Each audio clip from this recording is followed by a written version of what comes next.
एक समय की बात है। एक जंगल में एक सेब का बड़ा पेड़ था। एक बच्चा रोज उस पेड़ पर खेलने आया करता था। वह कभी पेड़ की डाली पर लटकता, कभी फल तोड़ता, कभी उछल कूद करता। सेब का पेड़ भी उस बच्चे से काफी खुश रहता था, क्योंकि एक तरह से उसके साथ दोस्ती हो गई थी। कई साल इसी तरह बीत गए। अचानक एक दिन बच्चा कहीं चला गया और फिर लौट के नहीं आया। पेड़ ने उसका काफी इंतजार किया, पर वह नहीं आया। अब तो पेड़ उदास हो गया। काफी साल के बाद बच्चा फिर से पेड़ के पास आया, पर वह अब कुछ बड़ा हो गया था। पेड़ ने उसे देखकर काफी खुश होते हुए पूछा और उसे अपने साथ खेलने के लिए कहा। बच्चा उदास होते हुए बोला कि अब वह बड़ा हो गया है, अब वह उसके साथ नहीं खेल सकता। बच्चा बोला कि अब मुझे खिलौने से खेलना अच्छा लगता है, पर मुझे खिलौने से खेलना अच्छा लगता है, पर मेरे पास खिलौने खरीदने के लिए पैसे नहीं हैं।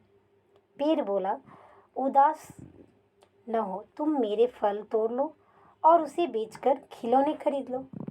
बच्चा खुशी खुशी फल तोड़ने के लिए तोड़ लेता है, लेकिन वह फिर बहुत दिनों के बाद तक वापस नहीं आता है।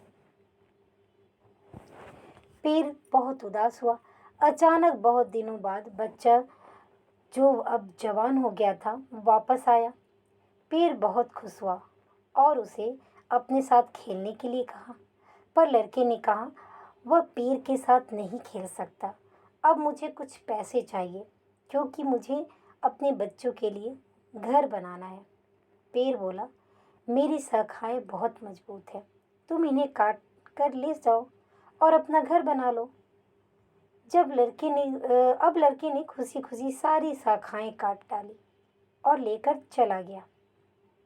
उस समय पेड़ उसे देखकर बहुत खुश हुआ, लेकिन वह फिर कभी वापस नहीं आया और फिर से वह पेड़ अकेला और उदास हो गया, क्योंकि पेड़ और उस बच्चे से उसकी इतनी गहरी और इतनी लंबी दोस्ती चलती आ रही थी कि बस उसे देखकर ही वो अपने आप में सुकून महसूस करता था। अंत में वह काफी दिनों बाद थका हुआ आया। तभी पेड़ उदास होते हुए बोला कि अब मेरे पास ना फल है, ना ही लकड़ी। अब मैं तुम्हारी मदद नहीं कर सकता। बूढ़ा बोला कि अब उसे कोई सहायता नहीं चाहिए, बस एक जगह चाहिए जहां वह बाकी जिंदगी आराम से गुजार सके। पेड़ ने उसे अपनी जड़ में पनाह दी।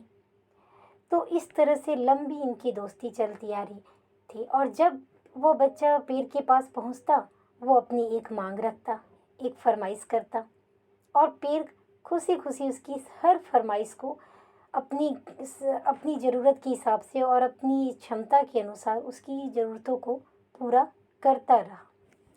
लेकिन जब लास्ट समय, अंतिम बार जब वो बच्चा आता है, जब एक वो बच्चे से बड़ा, बड़े से जवान, जवान से अब वो बूढ़ा हो चुका था, तब ना तो उस बच्चे की शक्ति वैसी थी और ना उस पेड़ के पास कुछ भी था, क्योंकि पेड़ ने पहले से ही फल, अपनी शाखाएं, अपनी सब कुछ उसे उसकी फरमाइश को पूरी करते करते दे चुका था।